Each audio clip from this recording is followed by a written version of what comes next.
бойся, сейчас нужно проехать этот перемет. Прямо. Не бойся. Его проезжаешь, и потом нормально будет. Видно немного, и все.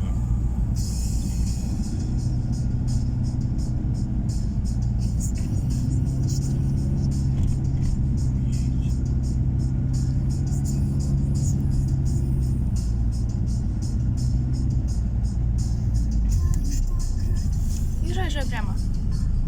Я все вижу. Да? Я тебе буду говорить.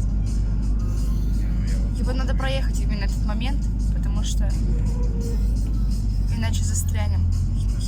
Ну, в смысле, ничего не будет видно.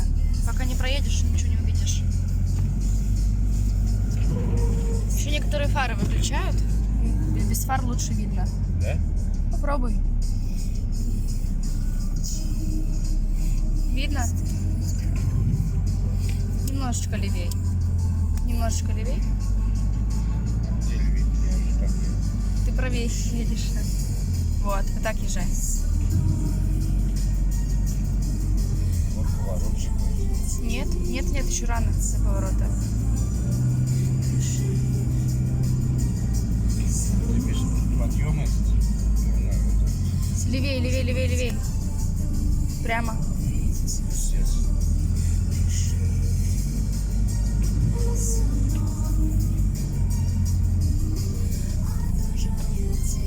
Правее чуть-чуть.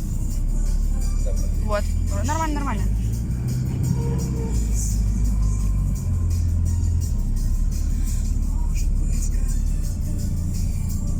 Все, езжай. Видишь же, ты сейчас дорогу. Часто вижу.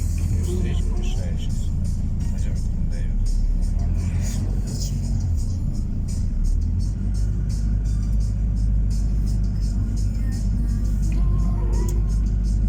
Ты проезжаешь именно на подъеме, потому что там слишком ветрено постоянно. И весь снег туда именно. Ты его проезжаешь, нормально потом. Идешь спокойно. Вообще я по этой дороге ничего не ездил никогда.